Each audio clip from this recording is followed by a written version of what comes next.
est digne de régner. L'agneau est souverain. Nous élevons la voix pour l'adorer. L'agneau est souverain. Car il est glorieux et digne de régner. L'agneau est souverain. Nous élevons nos voix pour l'adorer. L'agneau est souverain. Oui, gloire,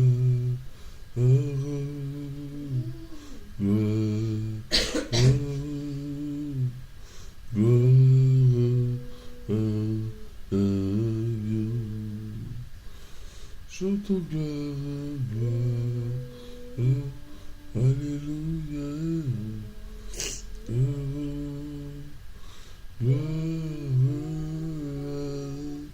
l'agneau,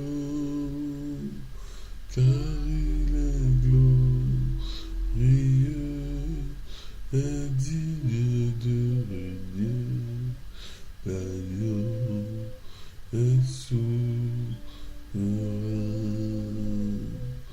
Nous élevons nos voix pour l'adorer. L'agneau est souverain. Car il est glorieux et digne de régner. L'agneau est souverain. Nous élevons nos voix pour l'adorer. L'agneau est souverain. L'agneau est souverain. Le Fils de Dieu souverain. L'agneau est souverain. Le roi des rois est souverain. L'agneau souverain. Le Dieu de paix est souverain. L'agneau est souverain. Il est souverain, souverain. Il est souverain. Il est souverain, souverain. Est souverain. Jésus est souverain, souverain. Est souverain. Il est souverain, souverain. Car il est glorieux et digne de régner. L'agneau est souverain. Nous élevons la voix pour l'adorer. L'agneau est souverain.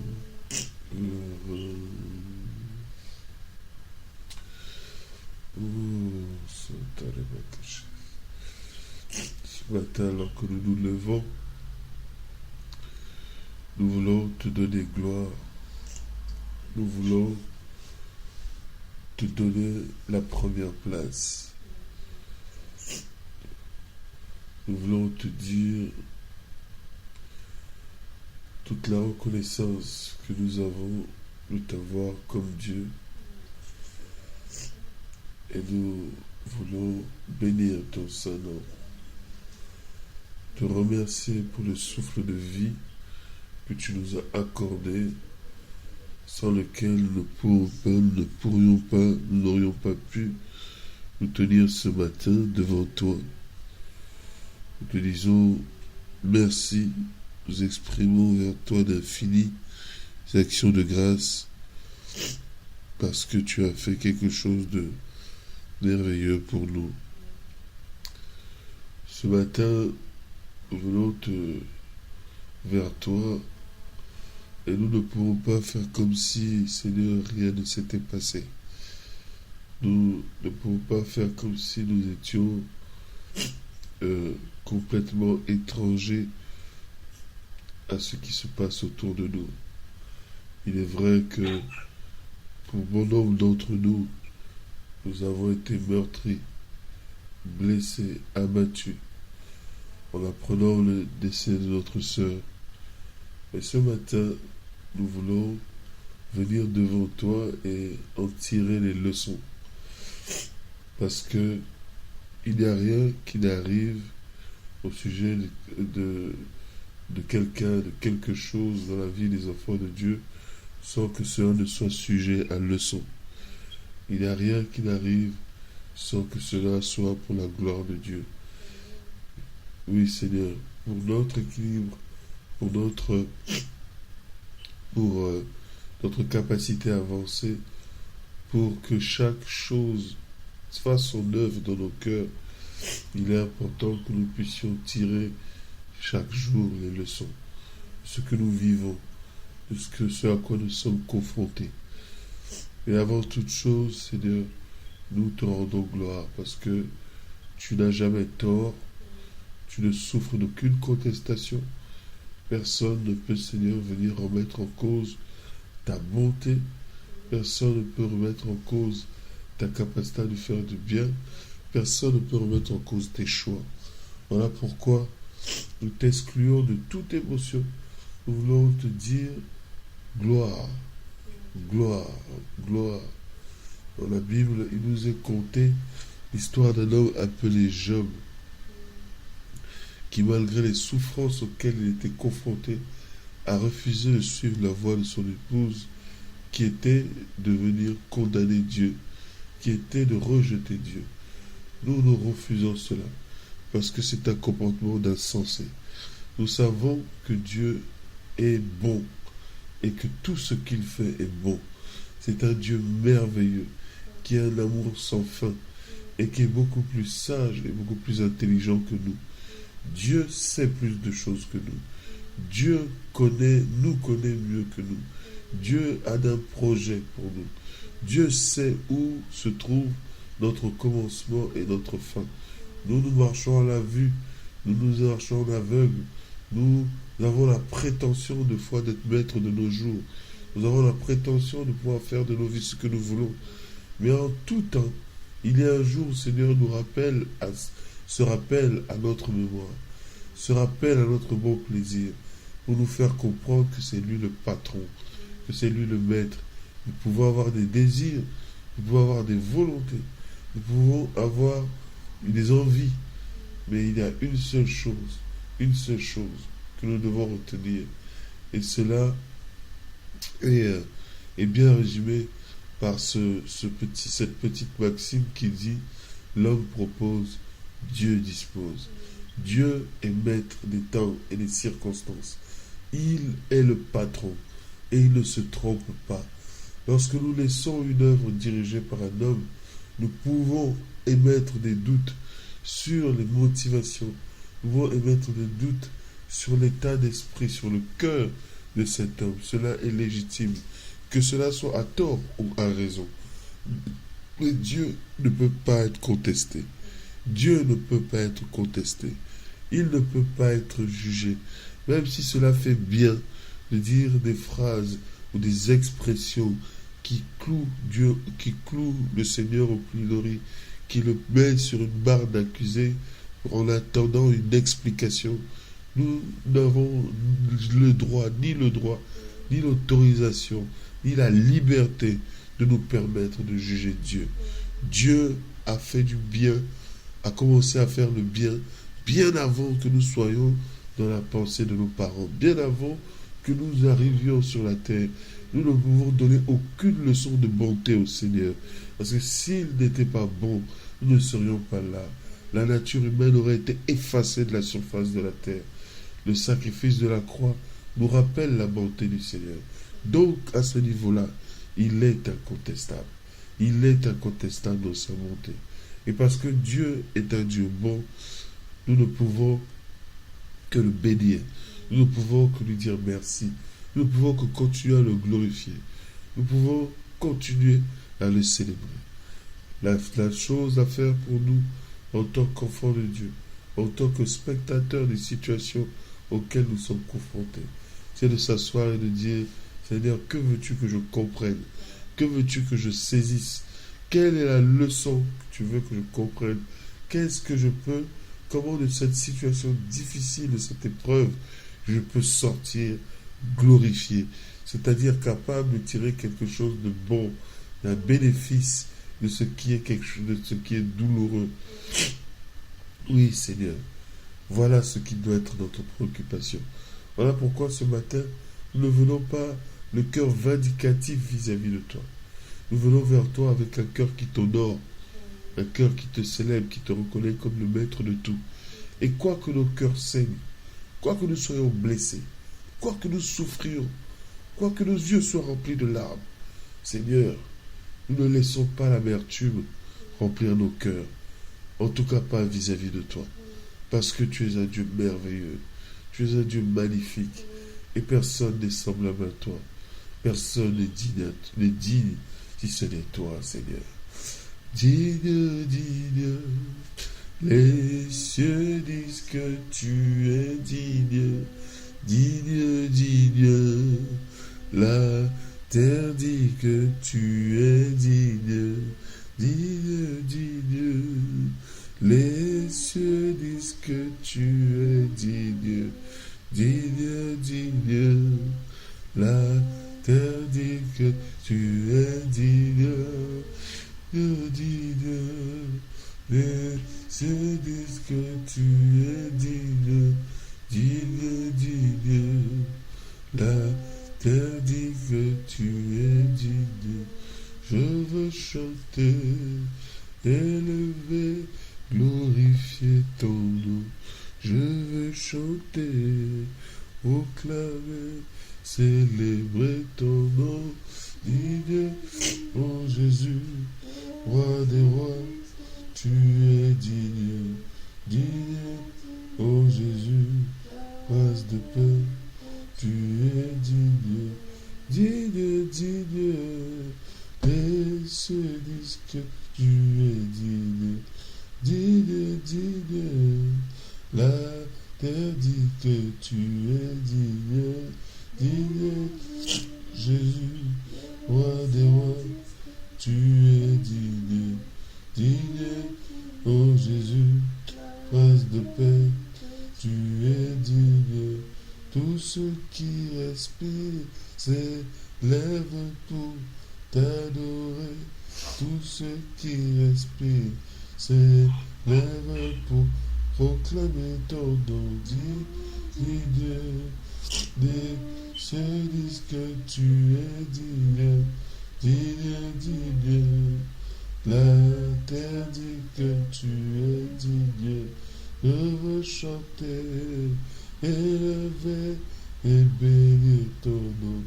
Je veux chanter, célébrer, magnifier ton nom. Digne, digne, les cieux disent que tu es digne, digne, digne. La terre dit que tu es digne. Tous ceux qui se disent des dieux ne sont que des idoles. Ils ont les mains pour agir, mais n'agissent pas. Digne, ô Jésus, roi des rois, tu es digne. Digne, ô Jésus, prince de paix, tu es digne. Tous ceux qui se disent des dieux ne sont que des idoles. Ils ont des yeux pour voir, mais ils ne voient pas. Digne, ô Jésus, roi des rois, tu es digne. Digne, ô Jésus, prince de paix, tu es digne. Tu es digne de reconnaissance. Tu es digne d'être glorifié. Tu es digne d'être proclamé. Tu es digne d'être acclamé. Quels que soient les temps, quelles que soient les circonstances. Seigneur, nous ne pouvons pas oublier quel Dieu merveilleux tu es. Quel que soit là où nous sommes menés, quel que soit là où on veut nous mener, nous ne pouvons pas oublier. Nous ne pouvons pas oublier, Seigneur, quel Dieu merveilleux tu es. Quel Dieu merveilleux tu es. Quel Dieu merveilleux tu es. Tu es un Dieu précieux. Tu es un Dieu précieux. Tu es un Dieu grand. Tu es un Dieu redoutable. Tu es un Dieu grand. Tu es un Dieu redoutable. Nul n'est comparable à toi. Nul n'est semblable à toi. Dans le ciel et sur la terre, nous ne trouvons point de Dieu qui puisse se mettre en face de toi, qui puisse arriver à ta cheville, qui puisse même essayer la comparaison. Il y en a un qui a essayé de se comparer à toi et nous connaissons son sort. Il a été précipité sur la terre. Ce matin, Seigneur, nous disons que tu es digne, qu'en toutes circonstances tu es digne. Sois glorifié, Seigneur, dans le nom de Jésus. Amen. Je vous salue tous ce matin dans le nom de Jésus. J'aimerais pouvoir partager quelque chose avec vous, parce que je sais que la plupart de ceux qui sont connectés aujourd'hui sont des membres de l'Église et que vous avez, je suppose, tous appris le décès de notre sœur Marlise. Et il est de mon devoir en tant que pasteur de pouvoir, en ces circonstances, avoir une parole pour chacun, une parole pour l'instant. Et même si j'avoue du plus profond de mon cœur d'homme, d'être humain, je suis c'est très difficile et c'est humainement très très difficile. Au plus profond de mon cœur, je suis en paix. Je suis en paix parce que Marlise est morte chrétienne. Elle est morte sauvée. Elle est morte en Christ. Elle est morte donc de la plus belle mort. Et le plus important pour nous, il y a deux choses à retenir. S'il y a deux choses de lesquelles nous pouvons partager, c'est à la fois sur notre état d'esprit et notre gestion de la nouvelle ou de l'instant. Si nous lisons dans l'Épître aux Romains, chapitre 5, du verset 1 à 5, mais il y a principalement le verset 4 qui nous intéresse, je vais le lire dans la version du Semeur. Puisque nous avons été déclarés justes en raison de notre foi, nous sommes en paix avec Dieu grâce à notre Seigneur Jésus-Christ.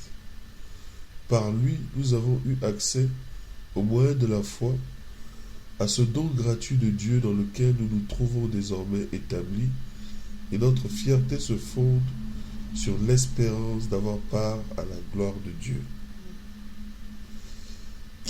Et ça, si quelque part je pouvais dédier ce passage, il serait dédié à Marlise. Parce qu'on a l'espérance d'avoir part à la gloire de Dieu. C'est la chose qui l'a fait tenir pendant ce moment où elle souffrait dans sa chair. Verset 3. Mieux encore, nous tirons fierté même de nos détresses, car nous savons que la détresse produit la persévérance. Donc c'est plutôt le verset 3 sur lequel je voulais m'appuyer. Mieux encore, nous tirons fierté même de nos détresses, car nous savons que la détresse produit la persévérance. La persévérance conduit à la victoire dans l'épreuve, et la victoire dans l'épreuve nourrit l'espérance.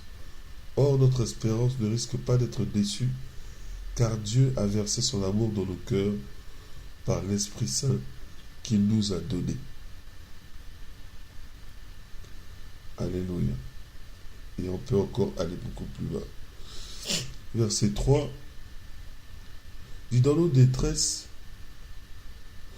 nous savons que la détresse produit la persévérance. Et nos cœurs ne doivent pas s'arrêter. Nos cœurs ne doivent pas s'arrêter de battre lorsqu'on est confronté à une situation difficile. Nos cœurs ne doivent pas s'arrêter d'espérer lorsque nous sommes confrontés à des situations qui nous déçoivent. Beaucoup de situations dans la vie viendront nous décevoir, viendront s'opposer, viendront se mêler aux sentiments qui sont dans nos cœurs. Et Paul veut nous faire comprendre que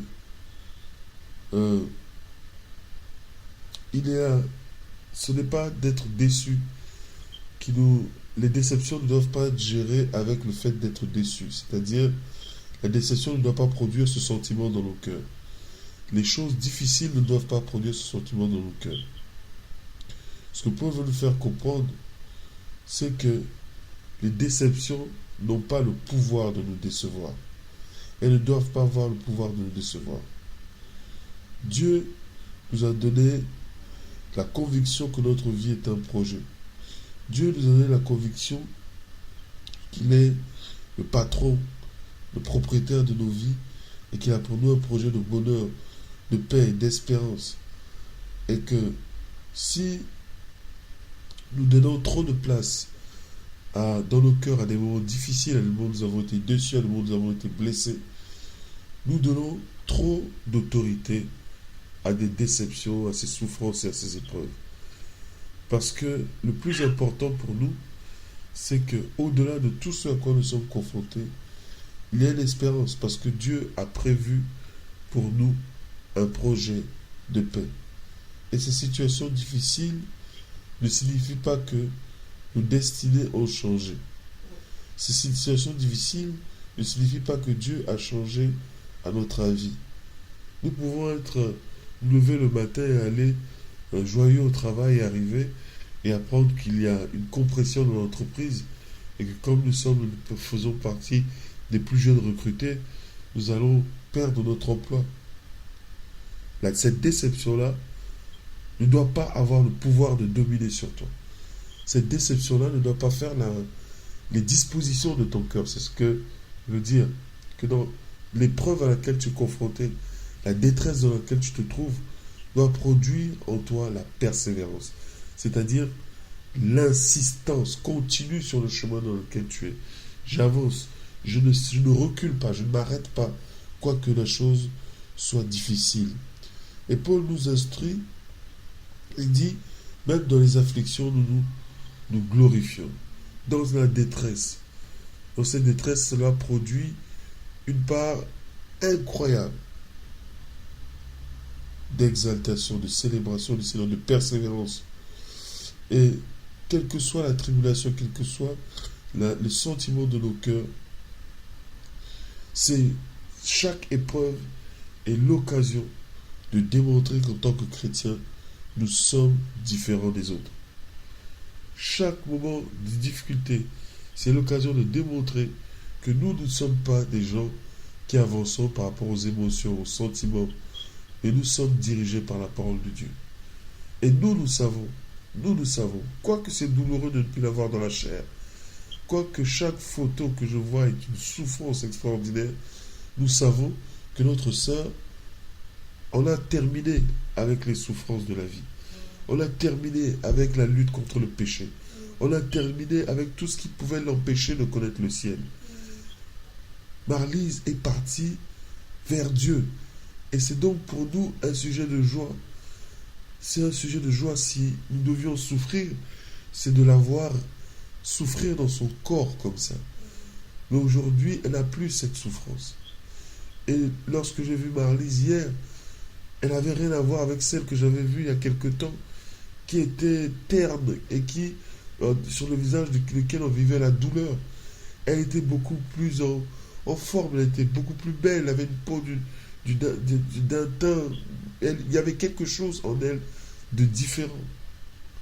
Et dans les derniers moments, dans les dernières conversations que j'avais échangées avec elle par texto, il n'y avait pas en elle de rejet de Dieu. C'est ce qui nous condamne vis-à-vis de Dieu. Mais il n'y avait pas au contraire. Et je lui avais dit ceci, laisse la maladie prendre ton corps s'il le faut, mais ne laisse jamais la maladie prendre ton âme. Laisse pas la maladie prendre ton esprit. Laisse pas la maladie prendre le contrôle à l'intérieur de toi. Quoique ton homme extérieur se détruit, à l'intérieur, sache que tu te renouvelles. Et c'est ce qui doit nous différencier les autres. Nous ne gémissons pas à cause des déceptions. Nous ne gémissons pas à cause des souffrances auxquelles nous sommes confrontés. Quoique nous puissions le faire dans la chair. Mais nous regardons à Dieu. Nous regardons à Dieu.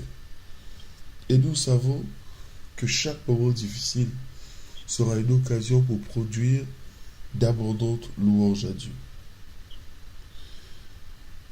S'il y a un endroit où dans nos vies Dieu se sent à l'aise, c'est dans les louanges.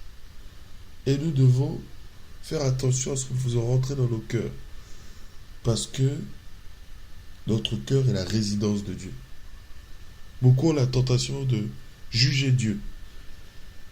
Parce qu'ils auraient voulu avoir la sensation physique, continuer dans cette sensation physique qui est liée à l'attachement, à la relation à quelqu'un qu'on aime ou qu'on apprécie. Mais quand on veut le bien de quelqu'un, quand on aime une personne, on veut ce qu'il y a de meilleur pour elle. Et ce qu'il y avait de meilleur pour Marlise, c'était pas de rester. Ce qu'il y avait de meilleur pour Marlise, c'était l'éternité. Et si Marlise est dans l'éternité, alors elle a ce qu'elle a de meilleur. Et aucun d'entre nous, quoi que nous ayons de l'amour pour elle, ne pouvons ne pas nous réjouir de ce qu'elle soit repartie entre les mains du Père. Chaque situation de nos vies doit nous permettre de chaque jour de nous rapprocher de plus en plus du Seigneur. Souvent, quand nous sommes confrontés à une chose difficile, nous demandons à Dieu, Dieu, change telle circonstance. Dieu, je veux que tu changes telle circonstance. Seigneur, je veux que tu enlèves telle montagne devant moi. Seigneur, je veux que tu règles cette chose de telle manière. Seigneur, s'il te plaît, fais ceci. Seigneur, guéris telle personne. Seigneur, demande à telle personne de venir s'excuser. Demande à telle personne, humilie telle personne parce qu'elle m'a humilié. Seigneur, donne ceci. Seigneur, donne-moi cela. Et lorsque nous n'avons pas ces choses, cela affecte notre foi, cela affecte notre relation avec Dieu. Dieu ne veut pas que face aux circonstances difficiles, nous soyons dans l'obligation de lui demander de les changer. Mais Dieu veut, parce qu'il ne les laisse pas venir à nous au vain, Dieu veut que chaque circonstance difficile change notre cœur. Que chaque circonstance difficile nous aide à produire une autre réaction. Quand Dieu laisse des situations difficiles arriver vers nous, c'est pour d'abord nous changer nous. C'est pour d'abord nous changer notre manière de gérer les situations difficiles. C'est d'abord pour montrer, pour que Dieu veut éprouver dans nos vies ce qui est prioritaire, ce qui est incontestable. Le cœur de celui qui a de la haine, par exemple, lorsqu'il est confronté à une situation de conflit, ce que Dieu attend de cette personne qui produise de l'amour, c'est pas que Dieu change la personne qui est en face. Souvent, quand on est dans des situations, quand dans son cœur on a de la rancœur, on a de l'amertume, et qu'on est incapable de gérer ça, d'avoir un cœur rempli de bonté, Dieu va nous mettre dans des situations de conflit en permanence. Ce n'est pas pour que la personne en face de nous change et que nous restions la même. Non. C'est pour que nous changions. Pour que nous soyons capables de dire, Seigneur, pardonne, car cette personne ne sait pas ce qu'elle fait. Et moi aussi, je pardonne. Alléluia. Si les circonstances ne nous changent pas, nous, Dieu ne changera pas les circonstances.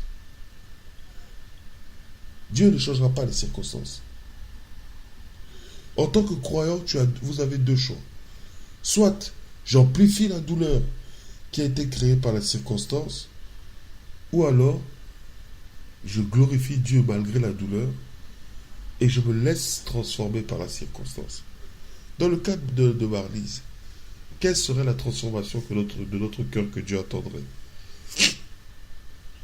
Si Marlise, elle en a terminé avec la vie et avec la possibilité de choisir si elle suivrait Dieu ou si elle ne le suivrait pas, nous n'en avons pas terminé. Nous n'en avons pas terminé. Quelle est la réaction de notre cœur face à cette circonstance? Est-ce qu'on va continuer à mener nos vies comme si rien n'était? Comme si on ne pouvait pas la perdre du jour au lendemain? Dans quoi nous investissons? Dans quoi nous mettons le plus de nos énergies? C'est ça que Dieu attend. Parce que la mort, Dieu y est confronté depuis qu'il a créé l'homme. Donc il n'est pas surpris. Il n'est pas ému. Et Dieu ne voit pas la mort comme nous la voyons. Nous voyons la mort comme une séparation. Mais Dieu voit la mort comme un retour vers lui. Dieu voit la mort comme un moment de repos. Donc, nous ne sommes pas dans la... Dieu n'est pas dans la dramaturgie, il n'est pas dans le drame dans lequel sont chaque humain lorsqu'ils sont confrontés à une situation difficile. Dieu est dans la lucidité. Dieu attend que devant chaque circonstance, nous réagissons de la bonne manière. Je le répète, Dieu ne veut pas changer les circonstances difficiles, mais il veut que les circonstances difficiles changent nos cœurs. Où est-ce que tu vas? Dans quelle direction tu vas? Est-ce qu'aujourd'hui, s'il t'arrive ce qui est arrivé à Marlise, Marlise, ça lui a pris 2 ans. Elle a souffert pendant 2 ans, mais personne ne sait de quelle manière son cœur a été taillé, préparé. Mais s'il t'arrivait toi aujourd'hui, de manière à toi ou à moi, de manière fulgurante, d'être terrassé, où est-ce que tu en serais? Où en serais-tu? Pourrais-tu dire, je vais à la rencontre de mon Père? Pourrais-tu dire que tu as fait tout ce qu'il fallait pour être dans les conditions de partir en paix? Pourrions-nous nous réjouir, dire, notre sœur ou notre frère est parti et nous avons l'assurance qu'elle est partie avec un cœur pour Dieu? Ou alors il y a encore dans ta vie des choses qui dominent, des choses qui prennent la place de Dieu. Si tu es en incapacité de pardonner, comment peux-tu prétendre au salut? Si encore dans ton cœur, tu as des rancœurs vis-à-vis de personnes, si tu mens, tu ne dis pas la vérité, tu as conscience que tu ne dis pas la vérité, et tu ne t'en répands pas, tu ne répares pas les conséquences de ton mensonge, tu demeures dedans, comment peux-tu espérer, toi, aujourd'hui, connaître l'éternité? C'est là la question. C'est là notre responsabilité. Face à des moments difficiles, au-delà de toute l'émotion que ça peut prévoir, Dieu attend de nous de la lucidité. Dieu n'attend pas de nous que nous nous roulions par terre. Dieu n'attend pas de nous que nous nous lamentions et que nous utilisions ces émotions difficiles, je le concède, pour se déresponsabiliser. Au contraire, rien n'arrive dans nos vies. Dieu n'est pas surpris. Rien n'arrive dans nos vies sans que Dieu le sache. Rien n'arrive dans nos vies. Lorsque je suis arrivé à l'hôpital hier et que j'ai commencé à prier et qu'elle était inconsciente, je voyais, elle avait des moments de lucidité et que j'ai commencé à prier, à appeler son âme à la vie, quoique je savais que je ne devais pas prier comme ça parce que je devais chercher ce que Dieu voulait. Mais j'étais tellement attaché à elle que je ne voulais pas la laisser partir. Et à un moment, j'ai entendu dans ma tête, c'est fini. Et je n'ai pas voulu prendre conscience de ce que je dis dans mes pensées. J'ai rejeté cette parole. Mais Dieu me préparait. Dieu me dit, c'est fini. C'est fini. Et c'est fini. c'est fini pour elle. Parce que elle va maintenant vers autre chose. Et pour nous, c'est pas fini.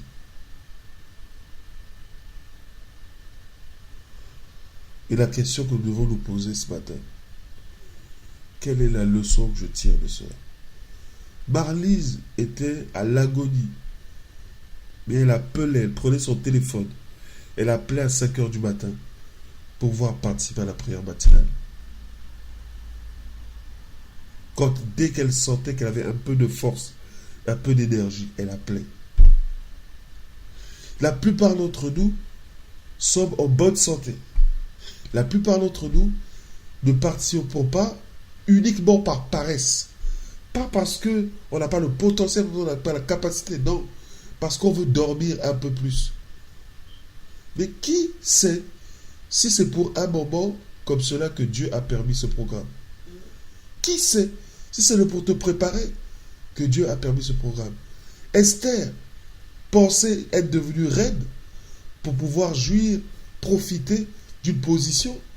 Esther pensait que sa situation sociale devait changer parce qu'elle était dans un pays étranger et qu'elles étaient de conditions modestes, qu'elle allait devenir, en devenant reine, elle allait pouvoir aider les siens, elle allait pouvoir faire profiter de sa position.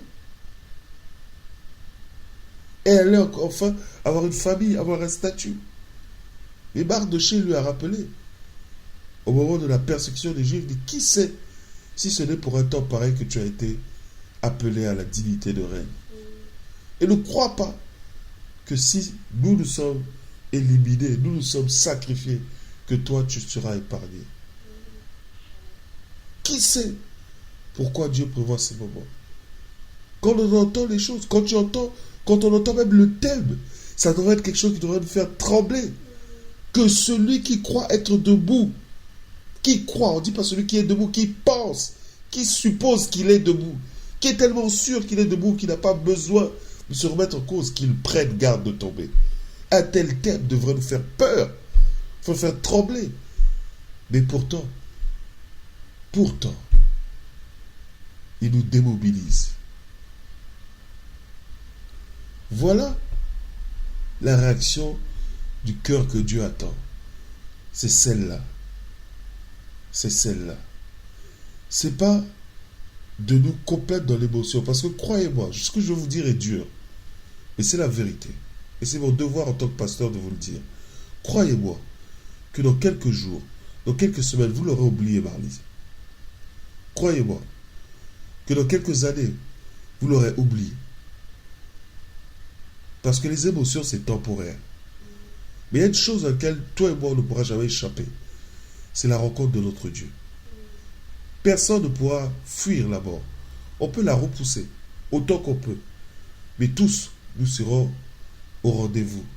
Tous, nous serons confrontés. La question, c'est dans quel état? Dans quelle situation? Et aucun d'entre nous ne pourra dire à Dieu, Seigneur, j'avais tellement de préoccupations que... Aucun de nous ne pourra dire à Dieu, tu m'as donné tellement d'enfants que je suis obligé de m'en occuper, je n'ai pas de temps pour toi.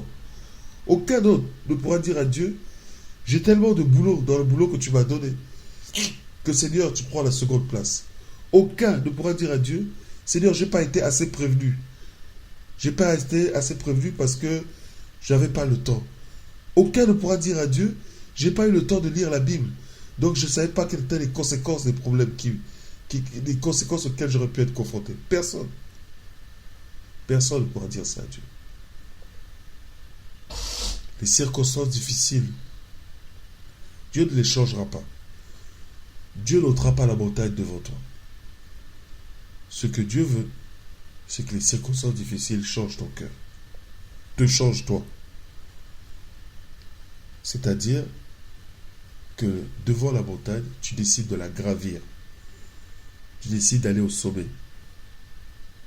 Et non de demander Dieu, ôte devant moi cette difficulté. Ôte devant moi cette difficulté. Ce n'est pas en refusant de pardonner que tu seras guéri de l'amertume. Ce n'est pas en te justifiant que tu seras guéri du péché. Ce n'est pas en paraissant, en dormant. Ce n'est pas en disant c'est pas facile. Ce n'est pas en regardant à l'incapacité plutôt que de regarder en incapacité que Dieu a mis en toi que tu vas changer la situation dans laquelle tu te trouves. Ce matin, je n'ai pas le cœur à condamner qui que ce soit. J'ai simplement le cœur à nous interpeller. Parce que c'est ma responsabilité. Et si je ne le fais pas, je pêche devant Dieu. Et croyez-moi que c'est peut-être l'une des choses les plus difficiles que j'ai à faire ce matin. Parce que Dieu seul sait. Dieu seul sait l'état de mon cœur. Et ce que je ne veux pas, du moins je ne veux plus faire les choses comme si je ne savais pas ce que Dieu disait. Comme si je ne connaissais pas la vie de Dieu. L'Éternel a donné, l'Éternel a repris. Que le nom de l'Éternel soit béni.